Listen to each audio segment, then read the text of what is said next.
Hey there, guys. So, relatively simple question. Best equipment for a garage gym when setting it up.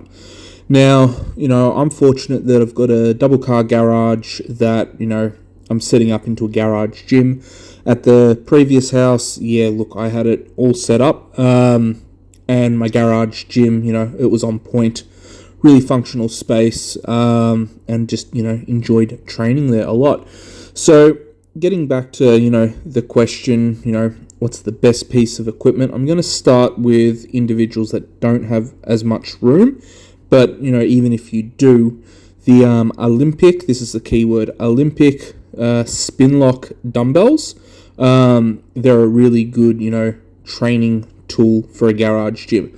Now, because they're spin lock, you don't have to worry about the plates falling off the ends. Unlike the ones that just use those spring collars, I just stay away from those. So when you go heavy, or if you turn awkwardly, or you might have your kids and they run past, something falls. If the plates slide off and hit them or hit yourself, it doesn't make for a very good time at all.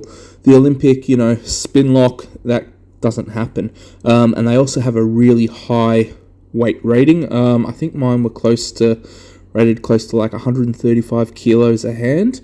So 270 kilos, or if you want to round it up to 272 and a half, that's 600 pound.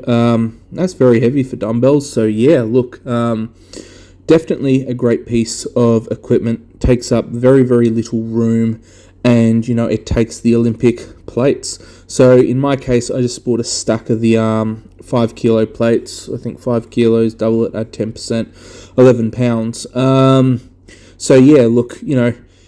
You can then use those weight plates, for your regular barbell movements. But I just found they were really useful for the Olympic dumbbells. And with the dumbbells, you can do many, many exercises. So in terms of being like really versatile, it works really well. If you need to take them somewhere, they fit in the back of a car. If you have to, train on the road, or you're going away for a prolonged period of time and just, want to keep a staple in your training, just like I do. I like doing the one arm overhead press. It doesn't matter where I really go. I can always, pack them in, take them with me. And, you can always train or improvise or do whatever you want. After, the Olympic spin lock dumbbells, I would say, a squat rack and a barbell would be, the next best thing. If you get a squat rack that has the pull-up, bar on it, even better.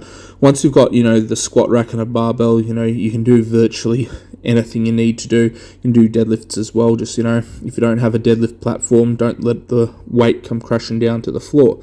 But, with those, with the dumbbells, and the power rack, you're well on your way to having a very good setup. From there, I'd probably, go for a flat bench, just a regular flat bench that you can put in the racks. Now you can do bench press, and you can do your rows, sitting on a bench. There's just extra little things, dumbbell bench as well.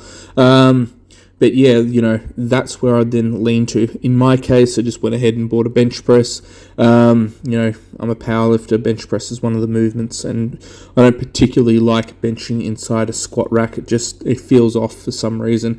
But you make do, you do what you need to do. When it comes to cost effective equipment as well, a lot of the natural stone lifting, really, really cheap. The place that I go up the road to get, the stones, they charge me $80 for a cubic meter, which would work out to be roughly 2.5 ton.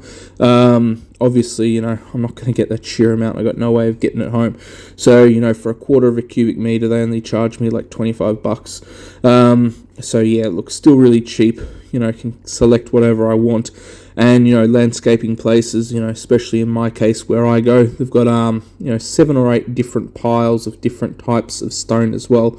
Some of them are volcanic, some of them are bluestone, some of them are granite. You can just walk around to whatever pile you want, and then, look at the different shapes and try and find one that's going to, suit your needs, whether it's, a smaller stone for overhead pressing, a slightly bigger one for carrying or doing squats. The choice is completely up to you. But very, very cost effective. And then Another piece of equipment that a lot of people forget about, but most of the time is virtually free, are those big tractor tires. So over here in Australia, there's something we call it the tip. I think in the States you guys call it the dump or whatever it is. A lot of the time, there's big tires there. People pay to get rid of them. And if you want to get them for free, just ask the tip, and most of the time they say, yeah, not a problem. But once you take it, you can't return it. If you want to return it, you're going to have to pay a fee. But, yeah, look, that's another, very useful piece of equipment, strongman tire flips. And then, if you want, you can use it for doing step-ups, put your feet on it and do some elevated push-ups. The other big one is get a sledgehammer and do sledgehammer hits on the tire for general conditioning work. So, you can muck around that way. After you've covered, the basics, being, the squat rack, a flat bench, your Olympic spin lock dumbbells, build a deadlift platform, and then from there you can virtually do whatever you want. You can branch out more into strongman, get some of the strongman logs, some of the Atlas stones. You can buy a yoke frame if you want, some of the farmer's walks as well.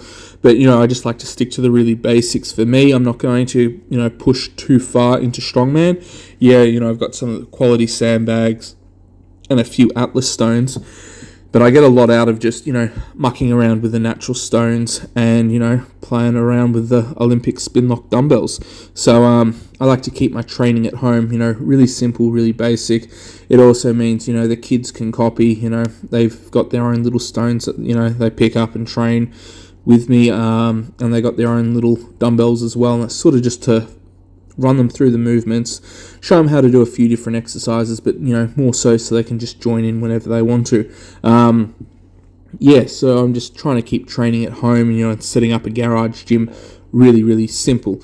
I don't really go for any of the Smith machines or other, leg presses or things like that at home. I'd just rather stick to exercises that are more functional, but also, if you have a mate that comes over and trains, I'm fortunate that, one of my mates, he comes over and trains with me. There's been plenty of times where we've just mucked around with the natural stones, for reps, thrown it over a ledge or, loaded onto a platform. And they're sort of the sessions that you remember as well. You don't never really, remember a heavy leg press session with a friend, but, throwing around a few of the, natural stones over a ledge, having a pizza, having a beer, and, training and just having a quality training session for like an hour and a half, 2 hours, it's one of those moments where, you really enjoy your training, you really enjoy what you have. You're glad that you've kept everything, really simple and basic. And it's just, one of those primal exercises as well, just playing around with natural stones. And if I had to really condense my garage gym just down to 2, pieces of equipment, I'd still go with the Olympic spin lock dumbbells, and then I'd go with the natural stones, because with those two not exercises, but with those 2 pieces of equipment, you can virtually do pretty much anything. Like if I had to do train chest, for example, I could either do push-ups or I could just lay on the ground and do some floor press with the Olympic dumbbells. I'd put some 25 kilo plates on because, as I said, they take the Olympic size plates. So you can go as heavy as you want. You can, go with floor press. You're not really worried about the weight coming down onto you either. And, it's just very, very simple training. I'm guessing, chest is probably the hardest thing to train in that regard. But yeah, just another time.